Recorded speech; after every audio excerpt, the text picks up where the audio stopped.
Speaking about trolling, Aaron just did media with Tom for the match with Bryson and everything. He's wearing a shirt that says, "I'm offended."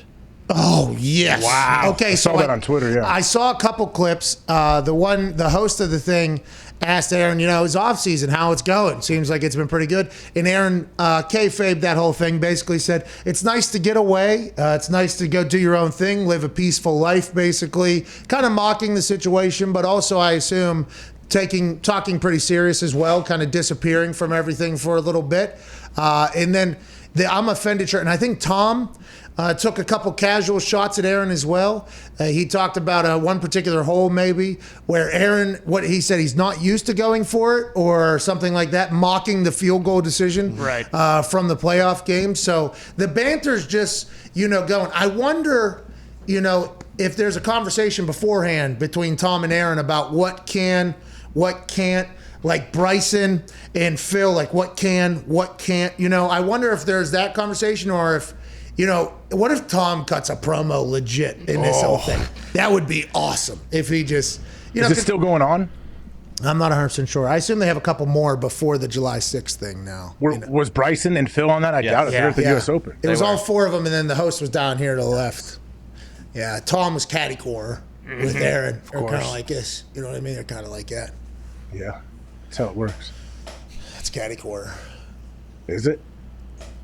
I think so. He's him and Tom Brady talking shit to each other today on that Capital One thing. Did you watch it? Have you seen any clips during the commercial break? I have not seen any of it other than the screenshot of his shirt. It's been pretty good. It's been Tom Brady made a comment. I watched the full clip there about Bryson DeChambeau, with his teammate Aaron Rodgers, not going for it when it really matters. I think when it's a big moment or whatever. Bryson slam him right away. No, Bryson came back and said, "I'm not going to tell anybody else what to do" or something like that. And then Aaron goes, "It's not always my option." And then the clip ended. It was like, "Oh, yeah, it was a good one. Okay, Tom had a shot. Okay, Bryson then did his thing. And then all of a sudden, Aaron at the end is like, well, actually, I did not have the option there. It's like, okay, so that was not any conversation that Aaron had, okay? Because when he talked to us immediately after that game, it was like there's a lot going on in there, which there is, by the way. But him saying he didn't have the option, it's like, wait a minute. Is LaFleur and Aaron, are they on the same page? I think so. Are they on the same page? They're on good footing. What is he They're saying? on good footing, okay? Let's not do this right now. They're on good footing. The way he delayed and said that, it was like, I don't know, Tom. What are you doing? Are you getting to pick the roster down there, Tom? Yeah. Are you getting to call the plays down there, Tom? Yeah. Are you getting to go for it on fourth down before the half and throw a touchdown, Tom? Yeah. I don't have the option for that, Tom. Oh. Any of those things. I wonder how much Aaron and Tom have talked in the past, and with this situation going forward, how much they're going to talk. Because remember when Tom and Peyton became friends with each other, and Peyton kind of like, I guess they were friends for a long time, but as they continued to grow, I think Tom was potentially hearing some of the things that Peyton was able to do and the success that he was able to have while doing it. And then maybe Tom was like, yeah, what the fuck am I doing? Why am I not getting treated? Now maybe, maybe this is the... Hey, Aaron. The next torch. Hey, Aaron, listen. Peyton was telling me what it was like. I've been down. Have you seen this down in Tampa? We just won a Super Bowl, dude. They're building me a town, bro. We brought Antonio Brown in. Fucking come on in, dude. Yeah, Gronk came out of retirement to go down there. I mean, it's a dream come true. I'm on the beach. Lenny Fournette. Hey, it's fucking amazing. Peyton talked about how awesome it was, and I never could have believed him because you only know one way. We're routine, regimen people. We know. Wait until you find out a different way to do things. It is awesome. What if that is what's happening at this match? And all these Packers fans are watching, like, all right, Aaron, pulling for you. And then off camera, Tom's like, how are you still doing that bullshit? I don't know how you're doing it. What if that is what's happening? I assume there's some sort of conversations happening between Tom and Aaron, right?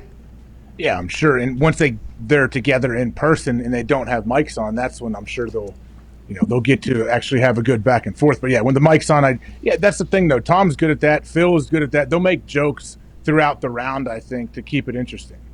But everything Aaron says, Aaron's not going to be able to go in there and just be. No. Because his answer in this one was, it's not always my option, which was great, by the way. Great cap on the end of that whole. It was a great comment on that thing. That's going to be dissected for the next 3 days by every Packers podcast, every Packers blog. Us, we're going to talk about it for at least until 2:45 when James Jones comes on. I mean, we're going to talk about that's every single hole that Aaron Rodgers, anything he says, bad decision. Ooh, Aaron, what's he saying whenever he says something was a bad decision? Was that about him or was that about Gunther Kuntz that he was talking about there? That is everything he does until it gets settled. I assume that's not an exactly fun life to be living right now. But don't you think he's also probably like uber prepared for this? Because he wouldn't have agreed to it if he didn't have. I mean, you'd think, he's not just going to set himself up to be in like a bunch of precarious spots where he's getting questions that he's not prepared for. All right, AJ, stop fucking with us. You hear me? Okay. Can we get an answer from you on something for real here, just one time? Sure. Tell me what's the question? Have you talked to Aaron about this golf thing, and have you mentioned, like, hey, are you prepared to have to answer questions about this while golfing? I've absolutely not asked him that question. Of course he's prepared. If he's going to do it, he's prepared. But I don't think he's sitting there expecting to have a 45-minute press conference answering questions either. It's going to happen. Hey, that's going to happen, dude. Think about it. Listen, talk to him. I don't talk to him like that. You should tell him. Who's hosting it? Do we know who's hosting it? Hosting what? TNT, Probably right? Ernie. No, TNT. It's probably Lefko. Lefko's hosting it? Must be. Okay, so Lefko knows the internet pretty well. If Lefko is hosting it, early in that round, he's going to say something. Okay, Aaron's going to say something. That's going to do well on the internet. Then they're going to go. Natural instinct is going to be have to hit a follow-up with this thing. He's going to, everything he says is going to be, and I'm just telling it as somebody who's probably going to do the same thing everybody else is going to do. It's like, ooh, what was that? What was that all about? And there's going to come moments where they have to ask, and I assume, I don't know, how are he and DeChambeau? You think they're going to talk a lot? Because if they are, I mean, he's going to have to answer for that. It's a long thing, too. That's like 4 hours. 3.5. But who's going to be, you think Lefko or whoever's going to be in his ear peppering him during the round like that with those questions? Yeah, you're right. I mean, I guess golf can distract people, but I'm saying they're going to see success from something, and they're going to be like, hey, a lot of people are asking, blah, blah, blah. Like, I just think it's going to, because it's the elephant in the room. Like you have to, it's almost something you have to address, especially with some of these events, And Lefko's not the only Mike. Like, I assume they might have, like, Justin Thomas or Max Homer is his buddy, right? Aren't they pals, him and Aaron? So, like, if he was there, maybe he would pepper him just to, like, jab him. I don't know. Yeah, there's a chance, though, he's going to have to fill some time here by not giving any answers if nothing is, I think you should I don't think he's worried. I don't think he's worried about that. He wouldn't have agreed to do this if he was worried about that. And he's leaving right from the match Tuesday. He's flying to Tahoe to play in that tournament. There's a bunch of media there. Now, he doesn't have to do much of it, but he may have a few interviews he's going to do, so he's prepared. I love, though, that he will probably laugh at a couple. Yeah. Come on, guys.